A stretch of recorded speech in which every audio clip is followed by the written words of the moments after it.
Entonces, lo que vamos a ver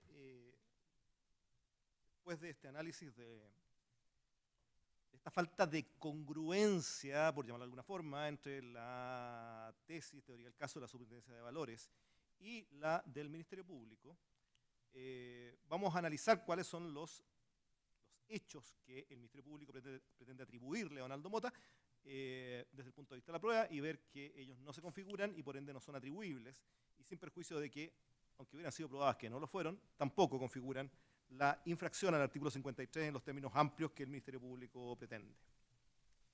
Pero antes de eso, vamos a tratar de demostrar al tribunal cómo se acredita esta tesis que acabamos de sostener. La tesis de que la acusación del Ministerio Público es distinta a la teoría del caso del ente administrativo. Pavés, Carlos Pavés. Él, al hablar del caso 1 y 2 y 3, reconoce que lo relevante de estas transacciones era que producían utilidades contables para financiar a oro blanco. Su señoría, él dice, dentro de los mecanismos, uno entendía que estaban destinadas para beneficiar al controlador. Se hicieron operaciones en 2009 y principio de 2010 de compras y ventas inmediatas de SQMB. Son las transacciones 1, 2, 3, SQMB. La diferencia no era tan relevante. Esta frase la voy a recapitular más adelante, la voy a repetir más adelante, porque esta frase es importante porque lo que está diciendo es que ese diferencial de precio, la pérdida financiera de que habla la acusación, no era tan relevante. A eso se está refiriendo. Y aquí viene la frase que está vinculada a lo que estoy tratando de demostrar. Pero el gran efecto es que permitieron reflejar un mayor valor contable y generar utilidades y repartir dividendos y financiar a oro blanco.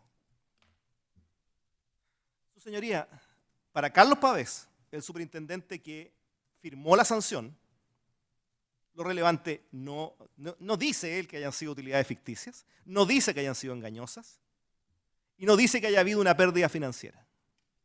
Él lo que dice es que eran instrumentales al esquema.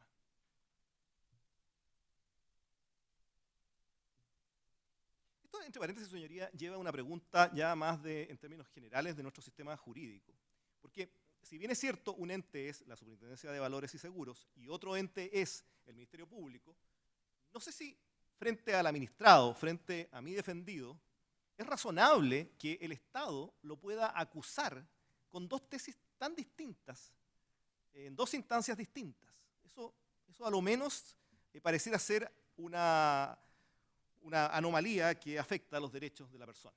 Pero ese es otro tema.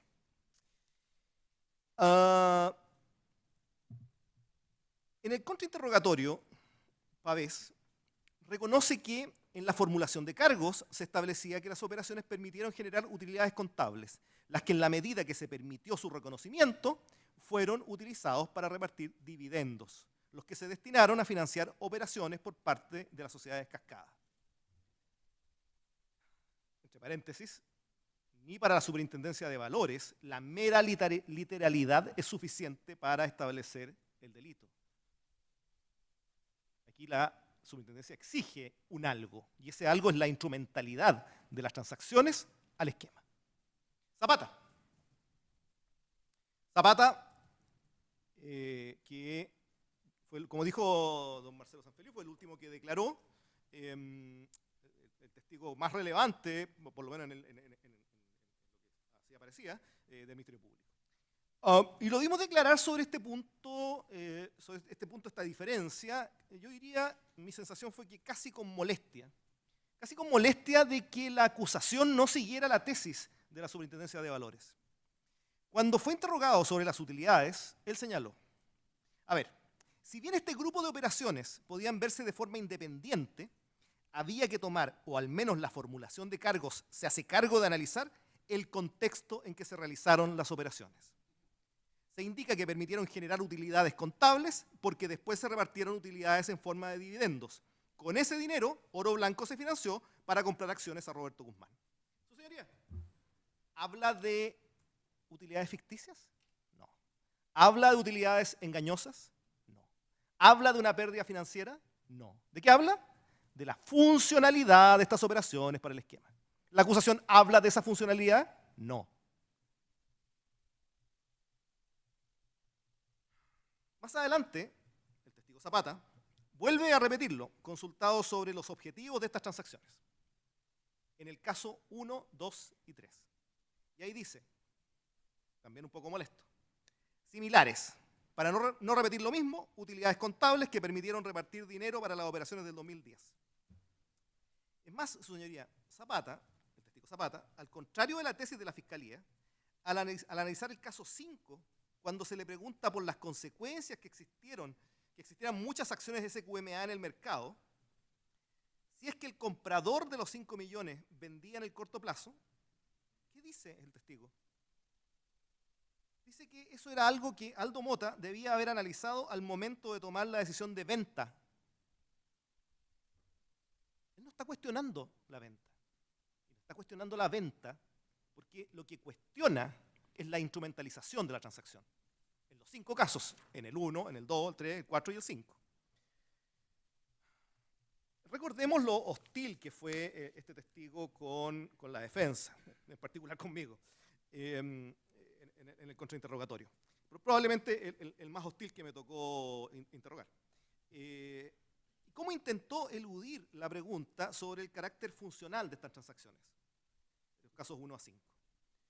Pero reconoció que cuando se dictó la resolución 223, él la revisó, que él participó en su redacción. Con dificultad, nos acordamos, reconoció su firma. Y reconoció el párrafo el documento 719 de la NUE 269-6192, del otro medio de prueba 22, en su página 680, que textualmente dice: ello, como se ha expuesto, tuvo lugar en operaciones de compra y venta de acciones del activo subyacente, acciones SQM, entre sociedades del grupo, y por ende no salieron del grupo Cascada, pero sí generaron un resultado contable por efecto de las mismas, el cual, como consta en los hechos narrados, fue instrumental a financiar la realización de operaciones que conforman el esquema. Su señoría, en el contrainterrogatorio, reconoció que estas fueron sancionadas porque su patrón era ser funcionales al esquema. Es decir, su señoría, sin esa funcionalidad, la Superintendencia de Valores y Seguros podría no haberla sancionado. Su señoría, en la declaración del testigo Zapata, y se recordarán, el esquema aparece por todos lados. Incluso preguntado sobre la división de Pampa Calichera, la que crea Potasios. Dijo: se sancionó por ser funcional al esquema, por ser funcional a entregar operaciones de negocios y poder cerrar esas operaciones. Así está dicho en la resolución, remachó.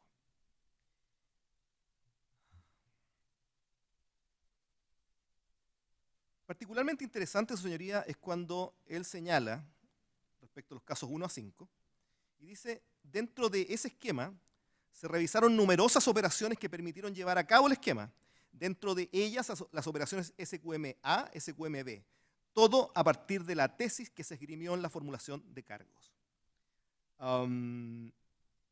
Concretamente preguntado sobre si las transacciones de SQM-B de diciembre del 2009, marzo y abril del 2010, y las SQM-A de diciembre del 2010 y marzo del 2011, lo que identificó la SBS es que estas tenían por objeto la generación de utilidades contables para repartir dividendos y financiar el esquema. Sin tapujos, su señoría, recordaremos que dijo: sí, así se señala. Estas operaciones permitieron generar utilidades contables que a su vez permitieron repartir dividendos y con esos dividendos podían ayudar a la generación de oportunidades de negocios.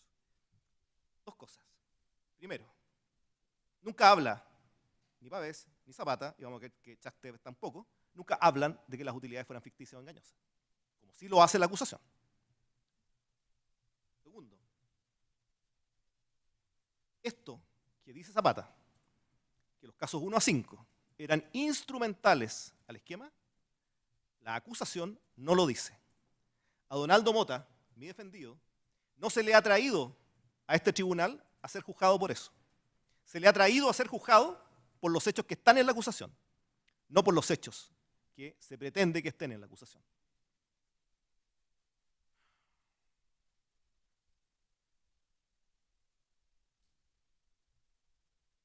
Chactevec. María Luz Chactevec. Probablemente María de la Luz Chactevec o María Luz Chachtebek,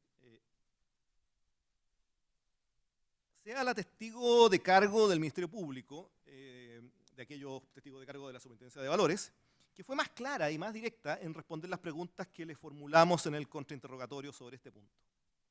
Le preguntamos si el tema de las utilidades contables era porque esas utilidades contables para repartir dividendos hacia las sociedades abajo o hacia arriba.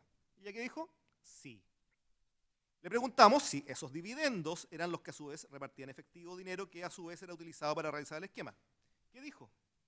Claro, sí. En el esquema se vislumbró como en el contexto de este mismo esquema una maniobra más del mismo y que finalmente servía para financiar el resto del esquema. Le preguntamos, ¿y por eso fueron sancionadas? Como parte del esquema. Claro. Eso dijo. Como parte del esquema. Claro. Luego le preguntamos, ¿y lo mismo se aplica a las otras operaciones que usted mencionó hace un rato, que eran las operaciones EQMA de diciembre del 2010 y de enero del 2011, entre Pampa Calichera y Oro Blanco, que usted dijo que Pampa Calichera le había vendido Oro Blanco y Oro Blanco a Pampa Calichera? ¿Qué dice la testigo? Exacto. También le preguntamos si también tenía este mismo sentido de las utilidades contables y proveer de dinero a las transacciones del esquema. Exactamente. ¿Y la operación Linsor, le preguntamos, también estaba en esa línea, correcto? También estaba en esa línea, respondió.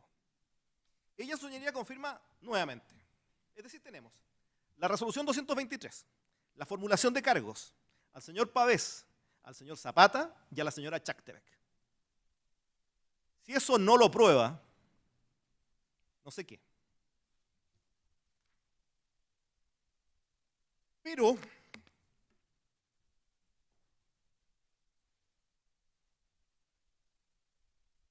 durante la prueba de la defensa, nos recordaremos que esta parte formuló un incidente de prueba nueva. Formulamos dos incidentes de prueba nueva. Me estoy refiriendo al segundo.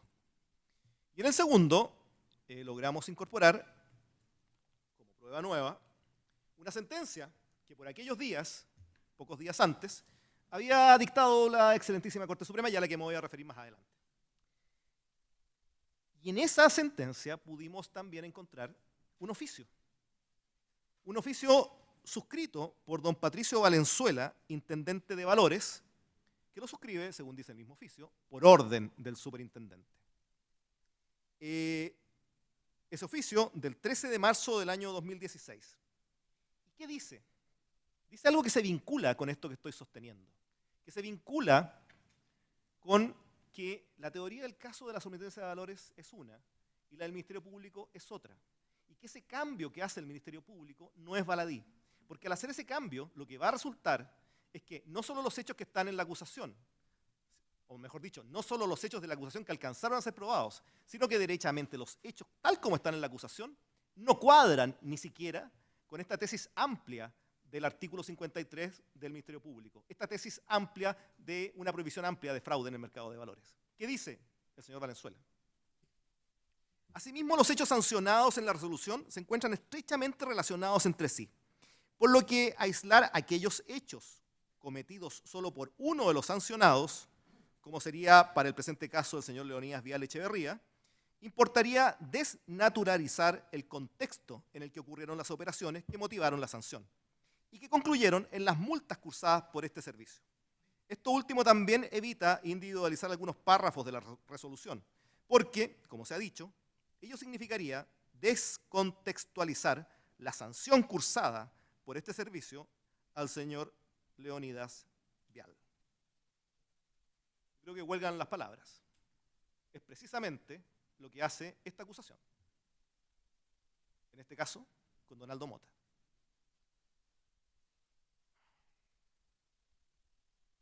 Su señoría, si la Superintendencia de Valores, si sus funcionarios de aquella época que vinieron a declarar, si esta superintendencia, que es el órgano técnico especializado, o lo era en aquella época, en la materia, que investigó estos hechos mucho tiempo,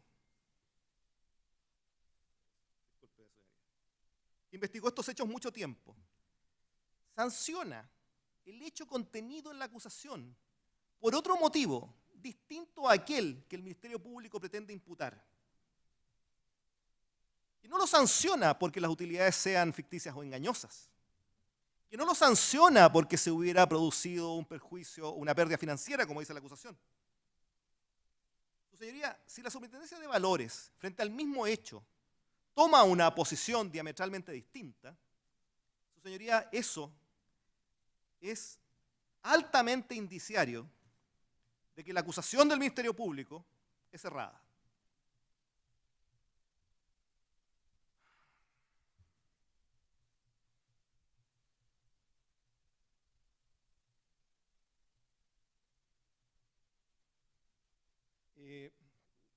En algunos alegatos de clausura, o en más de uno, la verdad no lo recuerdo bien, se hicieron cargo, como se han hecho cargo varias veces, de alguna argumentación que nosotros hicimos en base a las transacciones de venta corta y simultáneas. Se nos dijo que esas operaciones de venta corta y simultáneas eran distintas a las que están en la acusación, porque esas son anunciadas, tienen un código, es decir, la gente sabe que se están haciendo esas transacciones. Ya van a ver cómo entronca esto con lo que estaba diciendo recién. Estoy cansado, pero no tanto. ¿Qué es lo que omiten esos análisis de las ventas cortas y simultáneas? Omiten otros ejemplos que dimos. Porque ese ejemplo que dimos era para demostrar al tribunal que en el mercado de valores existen transacciones que tienen particularidades muy especiales, particularidades que no son propias del derecho común.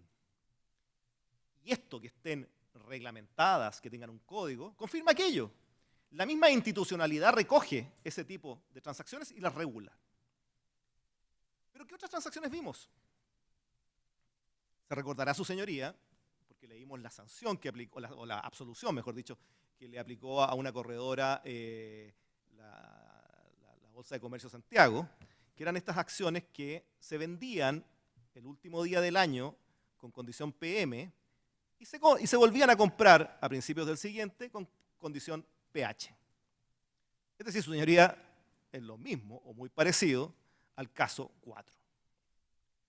Y también vimos cómo el señor Pavés y el señor Zapata reconocieron que conocían las transacciones, pero que no se formularon cargos y tampoco se sancionó a nadie, ni se investigó. Creo que el señor Pavés dijo que eso lo dejamos en manos de la Bolsa de Comercio. También vimos otras transacciones con el señor Bulnes. Al señor Bulnes le preguntamos, que se denominaban con y sin derecho. Y básicamente consistían en que habían ciertos inversionistas que tenían una acción que iba a dar un dividendo. Pero ese inversionista era extranjero. Si el dividendo le llegaba, tenía que pagar impuesto adicional.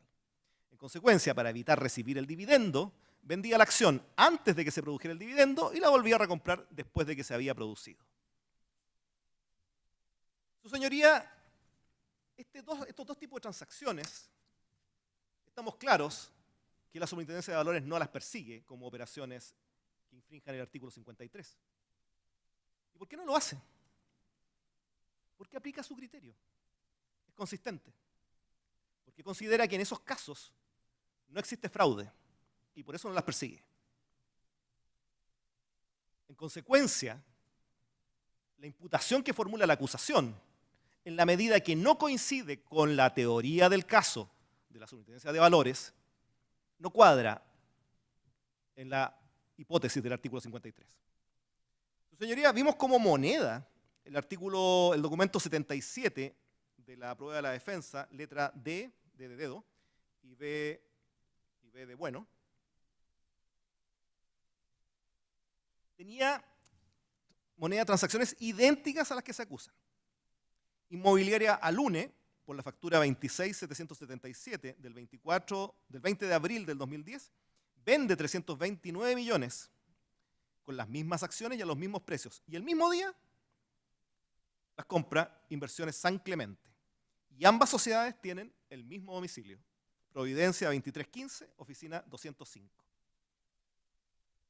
Y el día 2 de noviembre del año 2011, Nazareno Inversiones Civiles Limitada vende a la 1:43 minutos 54 segundos un total de 6 millones y fracción de acciones de oro blanco, las que a la misma hora pero un segundo después las compra Nazareno Inversiones, que claramente son del mismo grupo.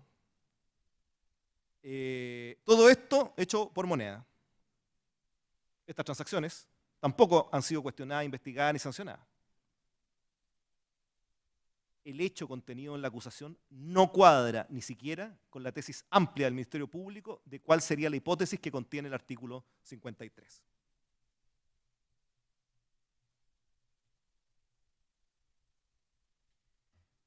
Su señoría, ahora sí que quiero pasar a analizar los hechos contenidos en la acusación y que son los hechos que se imputan a mi defendido y que en consecuencia son los hechos sobre los cuales el tribunal tiene que hacer el ejercicio de atribución. El primer hecho son las que ya hemos hablado bastantes, y aquí lo que pretendo hacer, su señoría, es demostrar que no se probó. Son las denominadas utilidades contables engañosas y ficticias, respecto de las cuales el Ministerio Público usa diversos adjetivos para calificarlas.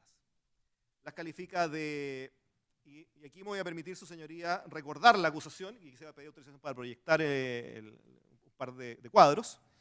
Recordar la acusación que después de 7 meses a muchos parece habérseles olvidado qué es lo que decía la acusación. El Ministerio Público usa distintos adjetivos para las utilidades. En el caso 1, ahí está, dice, sino generar utilidades ficticias. Todas estas cosas, su señoría, que uno afirma en la acusación, que el Ministerio Público afirma en su acusación y que deben ser objeto del juicio de atribución, hay que probarlas. En el mismo caso 1, habla de utilidades aparentes. En el caso 2, habla de aparentar utilidades ficticias. Es bien prodigioso el Ministerio Público en términos de adjetivos. En el caso 3, habla de utilidades ficticias. En el caso 4, habla de utilidades contables ficticias.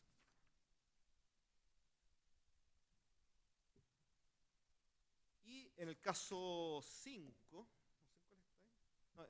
también el caso 1, ¿no? Habla de utilidades contables ficticias. Y en el 5 habla... ¿Tenía el 5?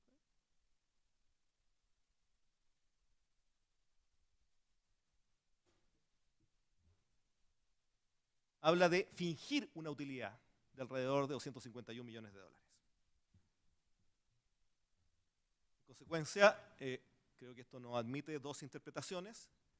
La imputación, y aquello de lo cual el Ministerio Público deduce que las transacciones serían ficticias, es porque las utilidades que se generaron serían ficticias o engañosas.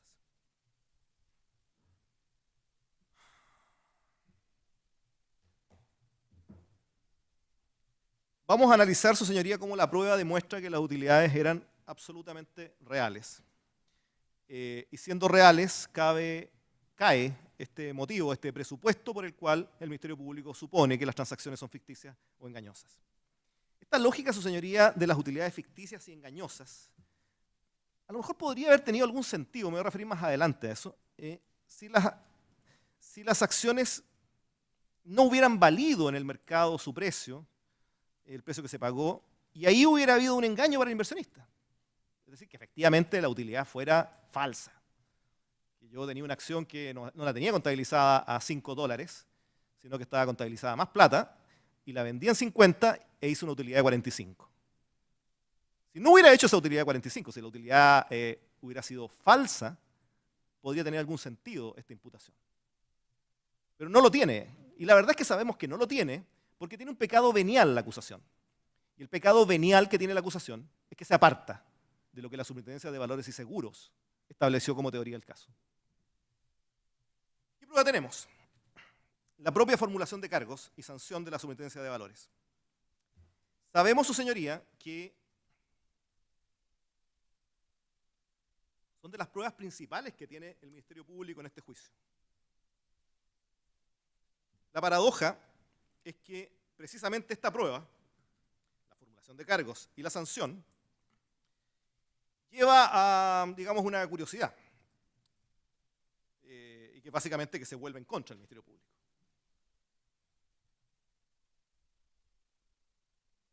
La Superintendencia de Valores, su señoría, no sancionó por ser las utilidades ficticias o engañosas. Como vimos, el motivo era otro, era la instrumentalidad. Vimos lo que se decía en el análisis legal, en la página 680. Pero también hubieron testigos sobre esto. María Fernanda Rodríguez. Yo creo que me parece que a estas alturas al tribunal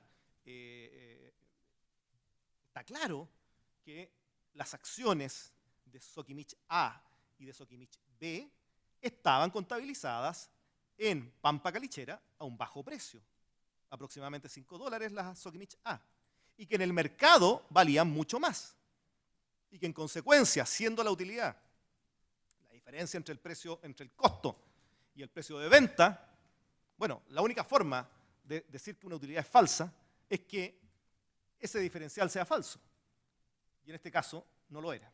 Pero veamos lo que dice María Fernanda Rodríguez. Ella, recordaremos, es una testigo de Habitat, una ejecutiva de Habitat, y le preguntamos sobre el caso Linsor, el Ministerio Público le preguntó. ¿Qué dice? Esa operación que se realizó una venta a Banchile y con mínimo de desfase una venta a oro blanco, y esto es lo importante, le generó una utilidad contable a las sociedades cascadas por la valorización a precio de mercado de una acción que es muy poco líquida. Esto, su señoría, decir que le generó una utilidad contable no es lo mismo que decir que le generó una utilidad ficticia, no es lo mismo que decir que le generó una utilidad engañosa. Ricardo Escobar, testigo de la defensa, pero testigo al cual el Ministerio Público en su alegato de clausura y, si no me equivoco, también Moneda, le dieron mucho valor. Y en consecuencia su testimonio se reviste de esa característica. ¿Qué señaló él? Dijo, claramente esas acciones valían más. De eso se trataba lo que quería lograr la empresa. Quisieron poder registrarlo al valor económico y no fue posible. Pablo Guerrero Valenzuela, testigo del Ministerio Público, testigo de cargo, al cual también hemos visto en los alegatos de clausura que los acusadores le dan plena credibilidad. ¿Y qué dice sobre esto don Pablo Guerrero? Las sociedades cascadas, dice, en particular Sokimich, y por ende hacia arriba, tenían una anomalía contable que no se corrigió cuando hubo la transición a IFRS. Su contabilidad reflejaba un valor de su activo que no correspondía a su realidad. Las acciones estaban a costo de adquisición y no a su valor económico. Afectaba su capacidad de endeudamiento, mostraba un patrimonio inferior al patrimonio real. Refiriéndose al caso 5, ¿qué dijo Pablo Guerrero? El hecho de tener eso era un problema. Se pensaba que la forma de poder llevar los activos a su valor real era poder venderlos a un tercero no relacionado. Y si después esas acciones u otras del mismo tipo se compraban en el mercado, permitirían que se revalorizaran a su valor. Bueno, esto entronca con lo que decía el colega Marcelo Sanfeliu cuando habló, digamos, de las autorizaciones del directorio. Pero aquí claramente lo que hay, su señoría, es que las acciones tenían un costo bajo y en el mercado valían mucho más, y esa es la utilidad que se hizo. Y esa utilidad hecha así no es ficticia y no es engañosa.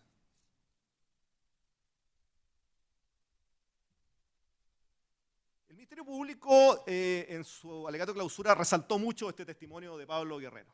Y eso nos lleva a resaltar lo que dijo el testigo Aldunate. El testigo Aldunate dijo que Pablo Guerrero llevaba la batuta en el directorio y estaba de acuerdo con la opinión de Exmo. Volvamos a la Superintendencia de Valores, ahora sobre las utilidades contables, ficticias y engañosas según el Ministerio Público. El testigo Zapata, respecto de los casos 1, 2 y 3. Él reconoce que el valor de las acciones Sokimich B era muy bajo y que las utilidades eran utilidades. Dice, la inversión de Pampa Calichera en SQM estaba contabilizada en valor histórico. El costo histórico era muy bajo. Operaciones generaban utilidades. Su señoría, Zapata, el testigo más importante del Ministerio Público y de Moneda. ¿Qué dice?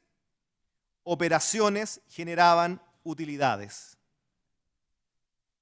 Su señoría, esto es prueba producida en juicio, producida con un testigo de cargo. Luego el mismo Zapata explica el FIFO. ¿Se acuerdan del FIFO? First in, first out. Dice, en general, este sistema es que el primer activo que entra es el primero que sale. El costo histórico que había en este caso era muy bajo. Nuevamente confirma que las utilidades eran utilidades. Y no puede ser de otra forma, su señoría. Porque si la Superintendencia de Valores quiere sostener su teoría del caso, que es que estas transacciones eran instrumentales al esquema, la única forma de que sean instrumentales al esquema es que la utilidad sea utilidad, el dividendo sea dividendo, se reparta, llegue el dinero y con el dinero se compre más caro. Si no, no puede haber teoría del caso de la Superintendencia de Valores y Seguros. El problema es que la acusación a la que estamos todos amarrados es distinta. Tiene una tesis distinta. Otra respuesta interesante del testigo Zapata fue cuando la Fiscalía trató de hacerlo decir que las utilidades eran solo contables y no financieras. No quiero, porque ya este juicio ha sido muy largo, pero la verdad es que yo nunca he entendido qué quieren decir con esto de diferenciar entre contables y financieras. Yo lo que conozco, lo único que conozco, es la diferencia de utilidades tributarias y financieras. Y eso básicamente porque se producen diferencias en cuanto a cómo se contabilizan ciertos activos o cómo se rebajan ciertos gastos en la ley tributaria versus las normas contables. Pero esto de una utilidad financiera o una utilidad contable, la verdad es que yo no lo he visto nunca y nunca he logrado entenderlo. Ya han transcurrido los 7 meses y toda la prueba. Bueno, pero ¿qué dice el testigo Zapata? De manera bastante elegante por lo demás. Dice, las sociedades pueden repartir dividendo solo cuando tienen utilidades. Bastante obvio, pero no menor. Le permitieron a Pampa Calichera hacer reparto de dividendo. En marzo o abril del 2010, Pampa Calichera acordó un reparto de $370 millones en dividendo. Es decir, simplemente utilidades, su señoría, reales y efectivas, y calculadas como se deben calcular, con el sistema FIFO. Pero es más, su señoría, al decir el señor Zapata que las sociedades pueden repartir dividendos solo cuando tienen utilidades, ¿qué es lo que está diciendo?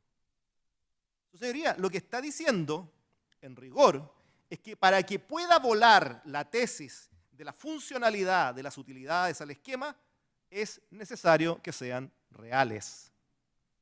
Es decir, para la Superintendencia de Valores y Seguros las utilidades eran reales, para nuestra queridísima acusación son ficticias y engañosas.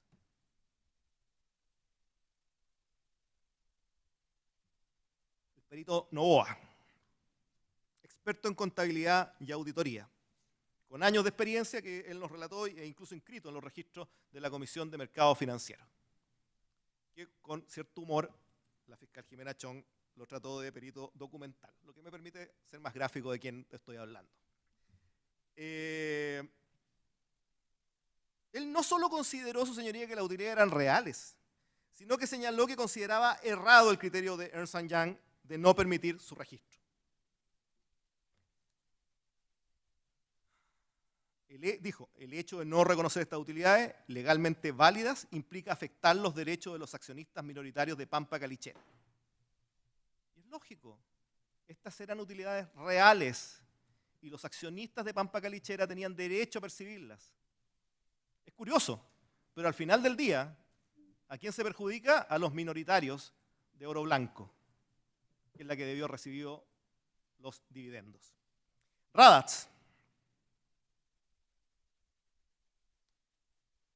Respecto a lo que denomina segundo grupo de hechos. Dice, ese segundo grupo de transacciones son transacciones por las cuales Pampa Calichera compra o vende acciones de SQM para luego recomprarlas o venderlas. Y como funciona IFRS, esas acciones que vende se consideran con FIFO. Es decir, se está refiriendo a los casos 1 a 5. ¿Y qué dice? Las que vende son las primeras compradas y se genera utilidad contable, que es diversa del flujo de caja de ese periodo. Utilidad contable que no es caja porque es utilidad por venta de acciones al usar FIFO. Eso se reparte como dividendos. Eso dijo Radatz, testigo del Ministerio Público, funcionaria de moneda. ¿Qué dice? Genera utilidades contables. ¿Dice que son ficticias? No. ¿Dice que son engañosas? No. Y esto es prueba. Es la prueba del juicio. Aldunate, testigo y perito de la defensa, señaló que Exmo concluye que debiera pasar y representarse en el estado de resultado. Esto preguntado respecto a si había que reflejarla en el resultado de la compañía.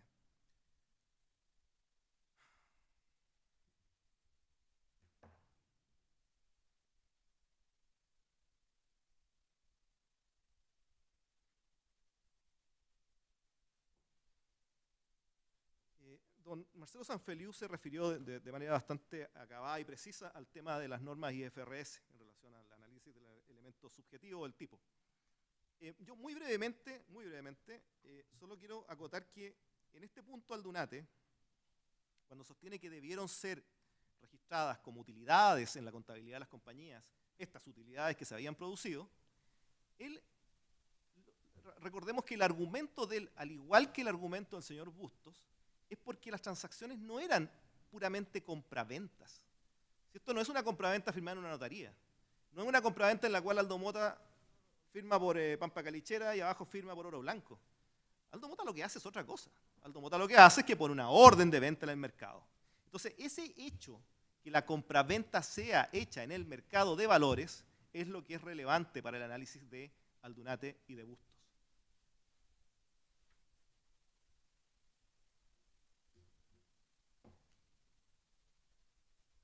Hablando de Bustos, ¿qué dice Bustos sobre esto? Dice: una transacción en bolsa es una transacción efectuada con el mercado. Dado eso y la documentación de sustento, jamás nos cuestionamos la intencionalidad. Acá hay una operación que cumple con todos los requisitos para ser validada como transacción de mercado. Con Bustos pasó algo de lo que mencionaba Marcelo Sanfeliu en su alegato. Con Bustos pasó que, no obstante, y lo vimos con otros testigos también, no obstante ser testigo de cargo, ser testigo del Ministerio Público, resulta que cuando el Ministerio Público empezó a encontrar que las respuestas no eran lo que quería, empezó una cosa muy extraña, a desacreditar al testigo. Con Bustos pasó eso. Y lo empezaron a desacreditar porque Pricewaterhouse prestaría o presta servicios de auditoría a las sociedades cascadas hoy día. Pero vino a declarar don Alejandro Díaz, que trabajó en esa época en Pricewaterhouse, pero que nos dijo que él era ahora independiente. Se había ido de Pricewaterhouse y, si no me equivoco, estaba en el sur. Y él reconoció los estados financieros. Y al reconocer los estados financieros, reconoció que estas utilidades estaban bien contabilizadas. Su señoría, otra prueba, el documento 399D, de dedo, del Ministerio Público. Ahí se señala, en el informe de perjuicios de AFP Capital, que las utilidades contables eran para repartir utilidades, o sea, dividendos, perdón. Y en ninguna parte señala que sean ni ficticias ni engañosas.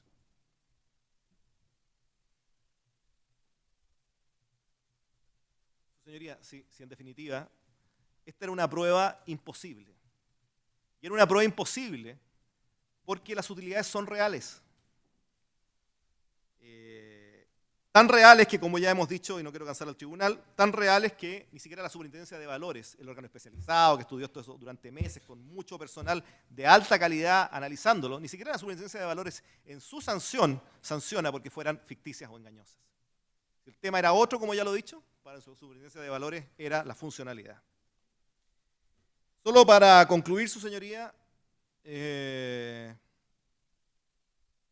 ¿recuerda su señoría que en el alegato de clausura del Ministerio Público en algún momento se haya referido que las utilidades fueran ficticias o engañosas? Yo invito a revisar el audio.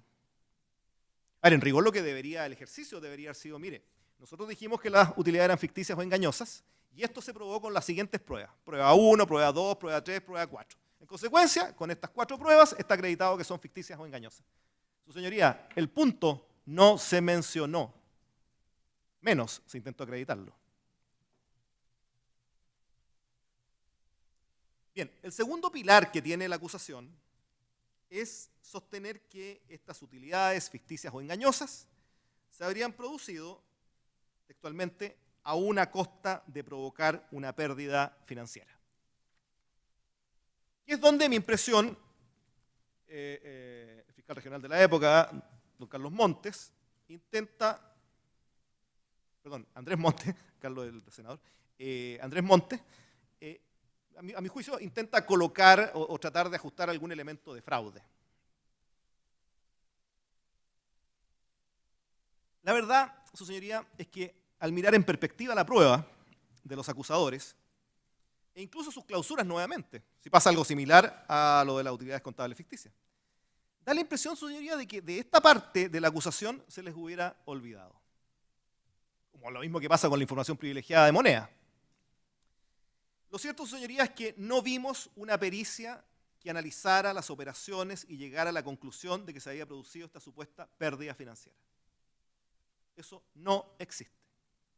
Perdón, el informe de SEAL, los peritos de SEAL que vinieron a declarar. ¿Sobre qué declaran? Su señoría, ellos declaran sobre el esquema, declaran sobre un montón de transacciones que las vimos aquí. Es más, esta parte objetó ciertas preguntas, justamente porque eran preguntas que apuntaban a transacciones que no tenían nada que ver. Vimos gráficos y gráficos y gráficos y planillas Excel con transacciones que no habíamos visto nunca, que no estaban en la acusación. Entonces, ¿qué valor puede tener un peritaje que lo que pericia es algo distinto a lo que nosotros tenemos que analizar? A lo que el tribunal tiene que definir si va a atribuir o no va a atribuir a Donaldo Mota. Todo esto lleva a una paradoja, su señoría.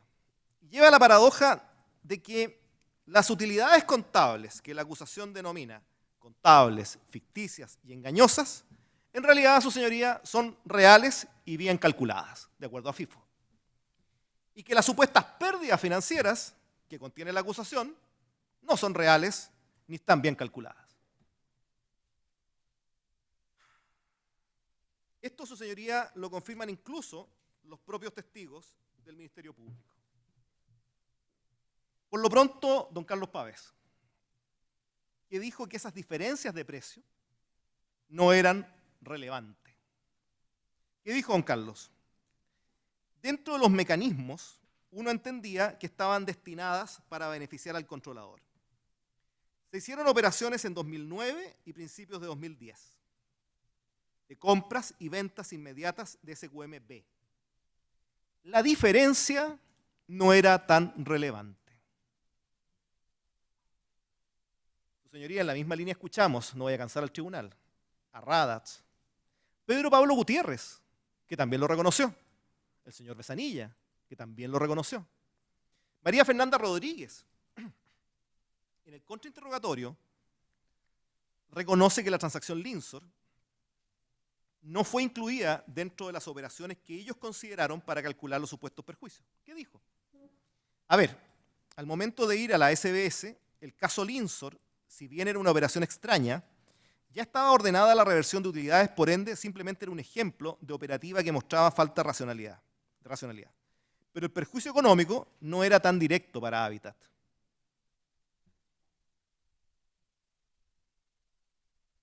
Reconoció ella que no se incorporaron en este cálculo de los supuestos perjuicios el caso 4. Y la otra prueba, su señoría, que es contundente en esto, pero a la que me voy a referir más adelante cuando me refiera a los elementos que no están en la acusación y que el Ministerio Público y los acusadores en general han tratado de incorporar, pero por ahora lo voy a dejar esbozado porque es importante en este capítulo. Se recordará el tribunal que en extensas jornadas vimos los informes de perjuicios. Primero vimos el de Habitat, después vimos el de Moneda y después vimos el de el señor Valenzuela Lang, el que se denominaba el panfleto. Y en el contrainterrogatorio, creo que quedó claro a su señoría, que de los casos que utilizaban Habitat, Moneda y Valenzuela para calcular el perjuicio, ninguno de esos casos, ninguno, eran los casos 1 a 5. El caso 6 estaba, pero del 1 a 5, ninguno estaba en el informe de perjuicios. ¿Por qué? Porque no les produjeron perjuicios. Si no les produjeron perjuicios, esto que dice al pasar la acusación, esto en lo que sustenta la imputación de operación ficticia, que sería la pérdida financiera, pierde todo sentido. La pérdida financiera, primero, no es tal. La verdad, primero habría que saber qué quieren decir con eso. Pero no es tal. Y por la declaración de los propios testigos de cargo, se demuestra que estas transacciones no fueron parte del cálculo de los perjuicios que hicieron Moneda, Habitat y el señor Valenzuela Lang.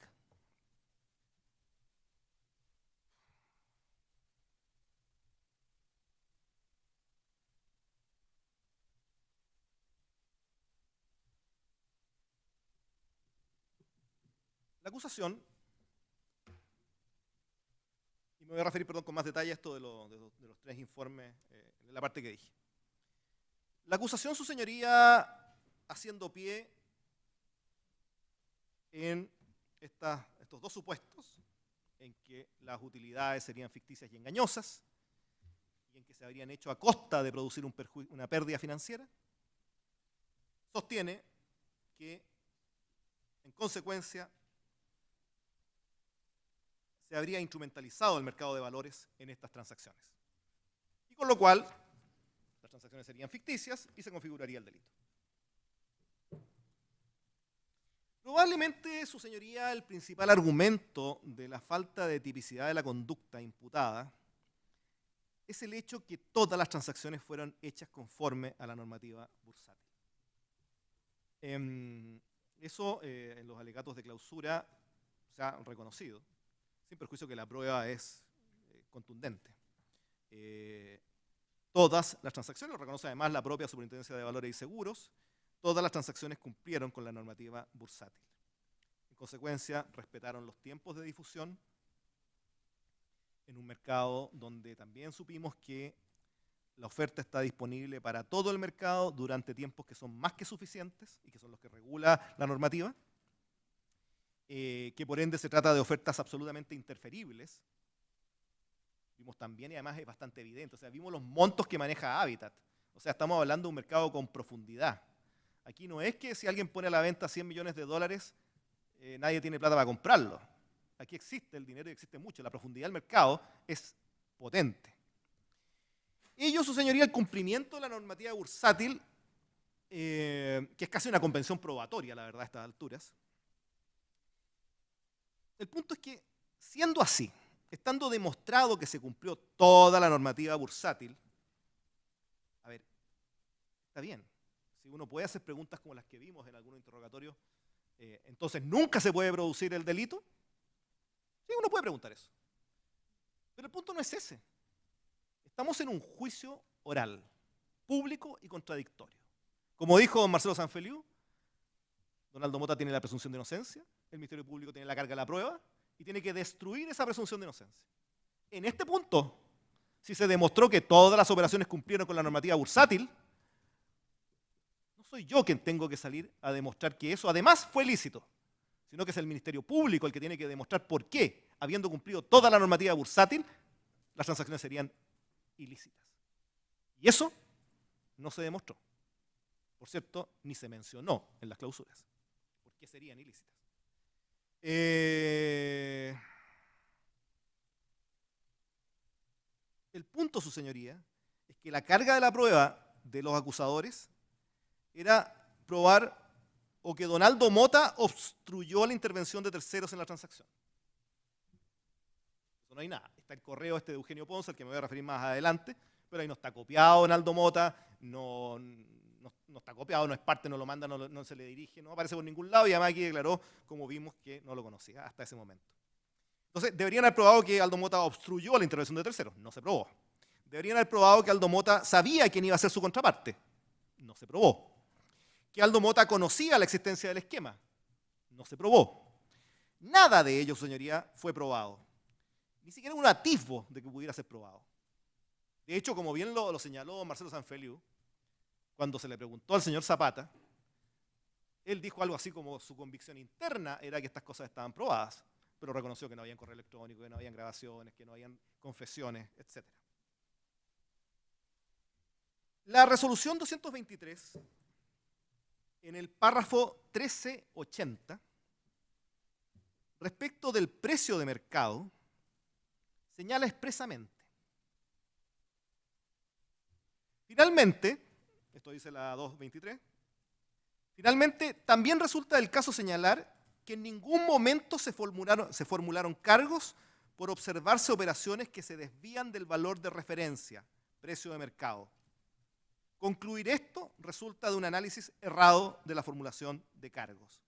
Y esto es congruente con lo que dice la Super de Valores, que las operaciones cumplieron con la normativa bursátil. Si cumplieron con la normativa bursátil, el precio al cual fueron hechas las transacciones es el precio de mercado. De hecho, la acusación, su señoría, y lo sabemos por la profunda discusión que ha habido respecto de cuál es la correcta interpretación del artículo 53, y toda la discusión en torno a lo que sostiene la doctrina del señor Fernando Londoño. Bueno, todo eso es ¿por qué? Porque nunca se imputa que se haya intentado manipular el precio. El perito Palacios fue claro en que las transacciones cumplieron con toda la normativa bursátil.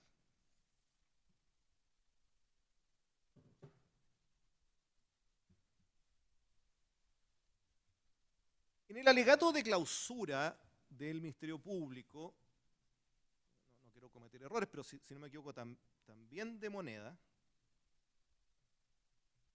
de mi distinguido contradictor René García, se sostuvo que el mercado no era perfecto. Esto de la mano de estos autores economistas que fueron citados a inicios de estas largas jornadas que hemos compartido en esta sala. ¿Cuál es el punto, su señoría? El punto es que esta perfección o no perfección del mercado, en un juicio oral, debe ser probada. Y en este juicio oral, con los testigos de cargo nuevamente, con los testigos del Ministerio Público, con los señores Martínez Zugarramurdi, Spencer, Ponce Hidalgo y se me escapa uno, Yerkovich, lo que se probó es otra cosa. Lo que se probó es que el mercado de valores funciona adecuadamente y que el precio que ahí se forma es el precio de mercado. Eso, señoría, está acreditado con la propia prueba del Ministerio Público, más allá de las creencias personales de cada uno. De modo que no cabe seguir sosteniendo algo que su propia prueba acreditó en contrario. El señor Martínez, de la Bolsa de Comercio, nos dijo la cantidad de terminales que están viendo cada operación. Y distinguió entre los terminales de negociación, que es donde se puede directamente formular una transacción o intervenir en una transacción, y aquellos de consulta que permiten ver lo que está pasando. Los de negociación, el 2009 eran 511, el 2010 564, el 2011 620, y los de consulta eran respectivamente 620, 710 y 786. Nos dijo el señor Martínez que el software que utiliza la Bolsa de Comercio es una expresión informática de la normativa bursátil, que el objetivo de todo el sistema bursátil es efectivamente permitir una adecuada formación de precios. El tiempo de difusión quiere decir que el periodo entre que se ingresa la OD al sistema y que se calza, en ese periodo es lo que denominamos tiempos de difusión. En ese periodo la OD está apareciendo en todos los terminales de difusión y consulta. No solo está apareciendo en los corredores, pueden hacer ofertas por el lado de la compra y de la venta, para lo que denominamos interferir la OD, para mejorar las opciones por el lado de uno de la compra o de la venta durante esos 3 minutos. No quiero cansar al tribunal. En similares términos declararon el señor Spencer, Yerkovich, de la Bolsa Electrónica, y el señor Ponce Hidalgo, que también es de la Bolsa de Comercio.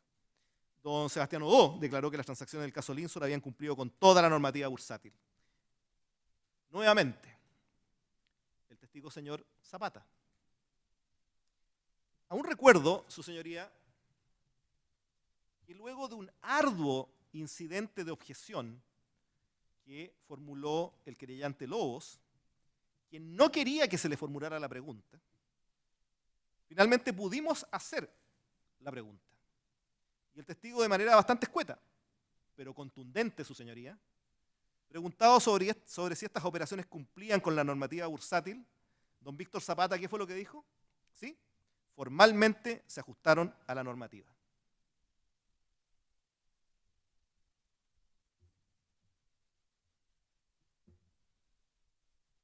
Hay una serie de documentos, su señoría, aportados por la defensa y también del Ministerio Público, que acreditan lo mismo. El documento 665, letra N, que corresponde al Manual de Operaciones de la Bolsa Electrónica. El documento 25, que acredita que hay transferencia de dominios. La carta de 24 de noviembre del 2014 de la Rainvial, suscrita por José Miguel Barro y Nicolás Lustig, en que responde el oficio 504, informa sobre las operaciones de compra o venta de transacciones en el periodo consultado y acompaña los antecedentes que dan cuenta de las transacciones. Que Donaldo Mota no conocía a la contraparte. Su señoría, está el documento 279, que se denomina Reglas para prevenir y combatir el uso de información privilegiada y la manipulación de mercado. En su página 18, relativa a las divisiones de trabajo y resguardo de la IP, indica B, deber general de confidencialidad de los corredores. El documento 665, letra B, que corresponde al Código de Ética de los Corredores en su artículo 23. El documento 665, letra N, estos tres de la defensa, estos tres últimos que he leído, que corresponde al Manual de Operaciones de la Bolsa Electrónica y que en su artículo 108 se refiere al carácter reservado de las órdenes dadas por los clientes. Su señoría, esto del cumplimiento de la normativa bursátil, tuvimos oportunidad de ver su relevancia cuando esta defensa incidentó por prueba nueva. Prueba nueva que, gracias a Dios, se permitió incorporar.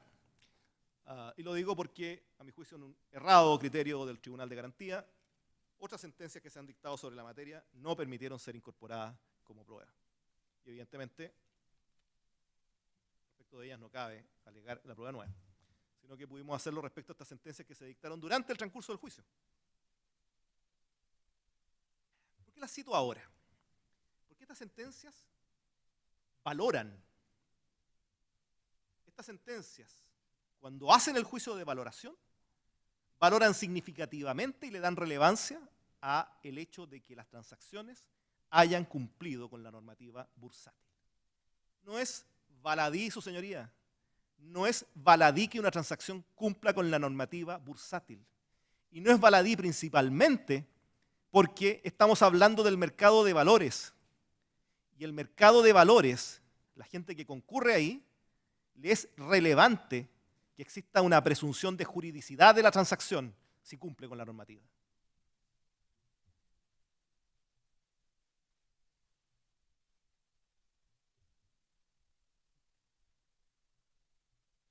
Sentencia dictada en el rol 21.498 del 2014, Bulnes con Superintendencia de Valores y Seguros, fecha 22 de agosto del 2018.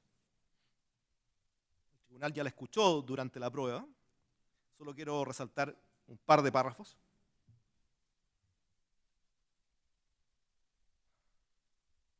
Recordemos que, como leímos en esta causa, se juzgaba, o mejor dicho, los señores Bulnes y Errázuriz habían interpuesto un reclamo en contra de la resolución 223. O sea, esto no es menor.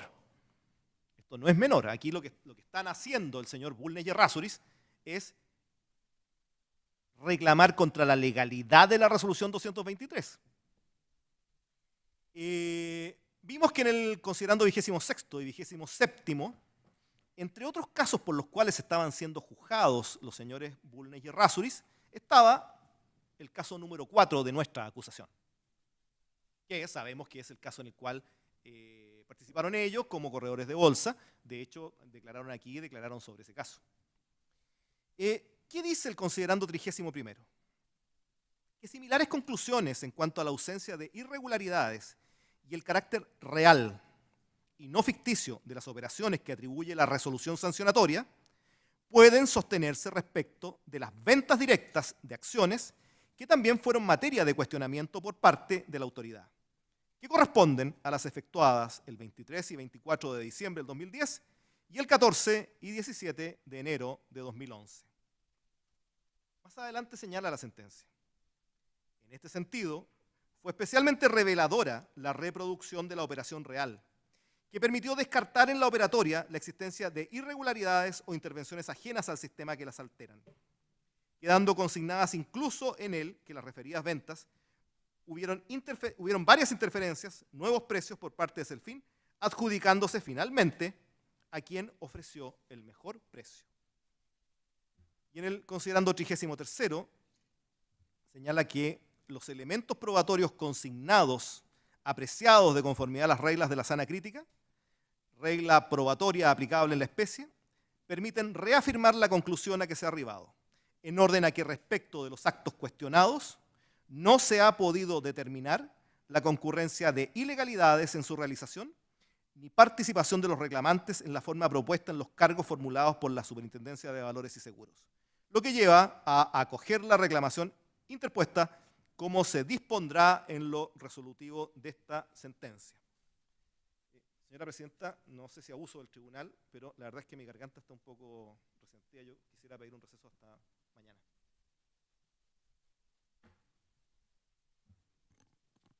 Sí, nosotros no tenemos inconvenientes. Vamos a dejar hasta aquí entonces la sesión de hoy. Continuamos mañana con lo que le resta a la defensa. Gracias. ¿Sí? Solo para saber más o menos por qué. Sí. ¿Cuánto les resta? Okay, yo estudié, como dije, en la misma escuela de la fiscal Jimena Chong, así que mis cálculos son tan creíbles como los cálculos de ella en términos de tiempo.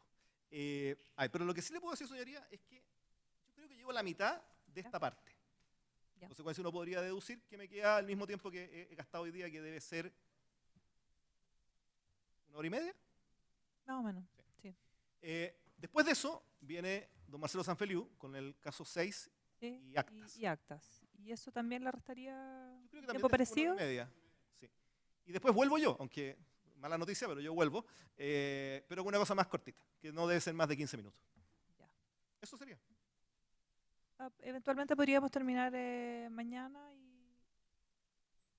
En una de esas mañanas podemos hacer una sesión más larga, señoría. Nosotros podemos y volver a... Es también para que los acusadores consideren un término probable de inicio de réplica, y además porque nos preguntan constantemente...